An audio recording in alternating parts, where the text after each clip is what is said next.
Hancock came out back in 2008, was directed by Peter Burg, and stars WillSmith, Charlize Theron, and Jason Bateman, and involves a sort of a damaged superhero with a sour behavior and a knack for causing damage. That is until a person he saves helps him improve his public image.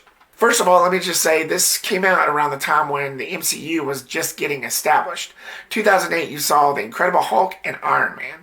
So this was years before the Avengers assembled. So this movie came out around that time when the MCU was just getting established. But I always felt that this was a very special kind of superhero, and I don't think it's based on any actual comic book either. So that being said, let's move on with the positives for Hancock.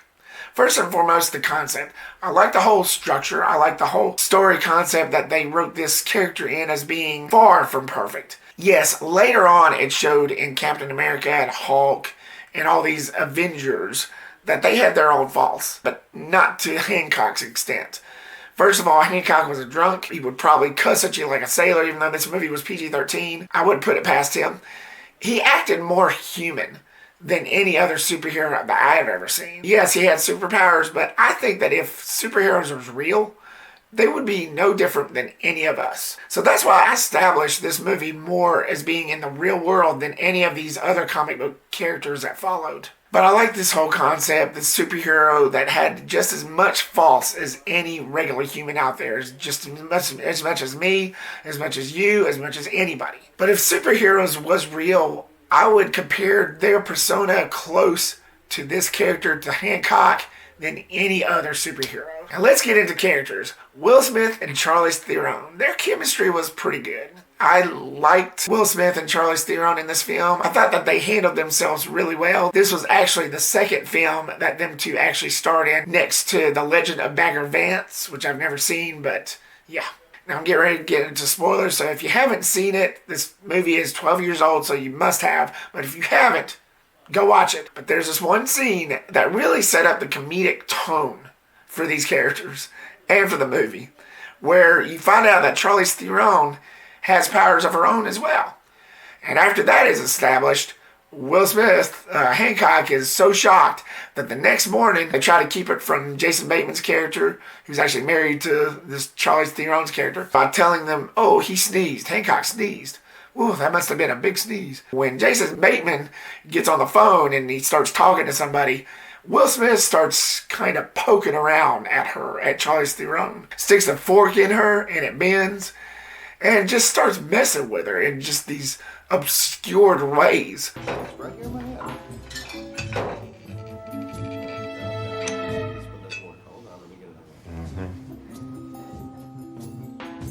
I am warning. Now, and that's still in 310, right? Something really together. I can do this all day. Shut up. I almost died laughing, and that just showed how much of a comedic tone that these two had, and that was great.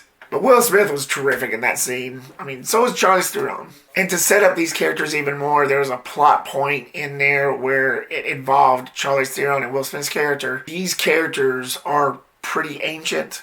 You know, they kind of write it into the story that these characters were like 10 generations back, and that's how ancient they are.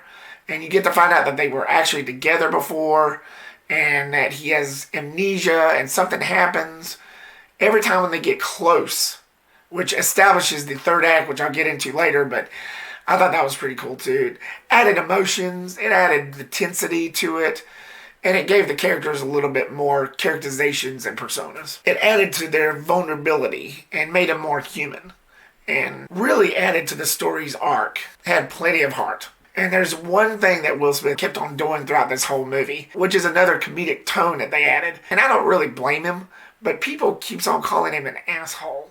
And he hates that. Asshole.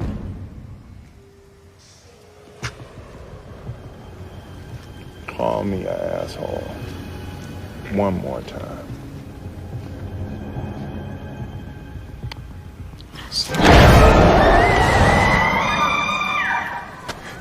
How about you, Thickness? Goggles?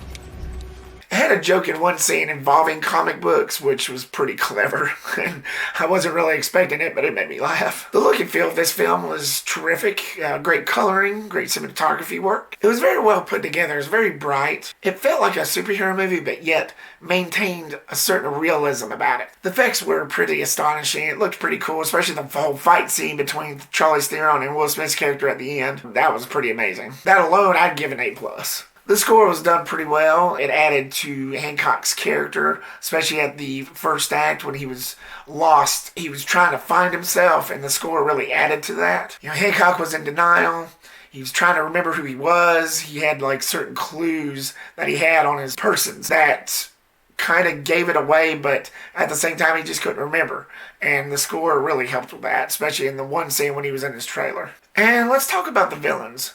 Now, first of all, this is no Hulk. This is no Captain America. As I said before, it's no Black Panther or anything like that. They tried to make this movie as real as possible. Put a superhero in the real world, you're not really going to establish that much. So this movie doesn't really go by the basic comic book rules. You know, usually you have to have a supervillain that's just as good as the superhero. You got to have their powers kind of match up. Maybe the supervillain get a one up over the superhero, but that's not how they do it in this. Like I said, my assessment for this film has always been, what if superheroes was one of us?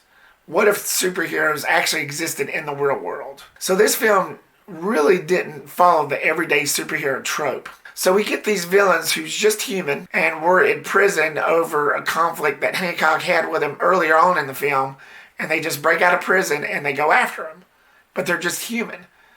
But the whole concept that I mentioned before about the relationship between Charlize Theron and Will Smith's character sets that up perfectly. They figured out how to make Hancock weak so it would be at least a little fair between the villains and Hancock. And they do it in a way that's still fair and entertaining. And I think they succeeded in a really big way. And like I said, the villains were pretty vicious, just these low-rent thugs that breaks out of prison, and there's not much to tell there. But it was still effective. They wasn't in it as much, but it was still entertaining. And let's move on to the mix.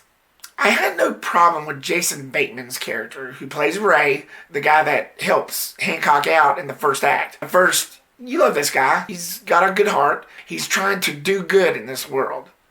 But yet, when it came to the third act, and when things was going down in the final act, between the conflict between the villains and Hancock, and Charlize Theron's character laid out on the hospital gurney, he just seemed like a robot to me. It didn't seem like he wanted to do anything. He seemed neutral. Something about how they wrote him in that scene, I think they could have done better, but the reason why I'm putting him in the mix is because I did like him up to that point. But when the finale was going down, he just seemed like he didn't care that much. He didn't put much effort until finally he did, but I couldn't get into that aspect. But I did like him up to that point. But I have no other problems with this film. I thought it was entertaining. I had a good time with it. So bottom line, if you are looking for good action involving a sort of a realistic type of superhero with plenty of baggage, this is for you. Yep, it's Reptastic. So, Hancock, what was your thoughts on it? Did you enjoy it for its realism? Did you like Will Smith as the title character, or have you seen better? Leave me your comments down below and give me your thoughts. Stay tuned for more videos and reviews coming soon. Thank you so much, guys, for watching this video. Be sure to like, subscribe, and comment if you haven't already. And I'll see you on the next go. Peace, the Rep.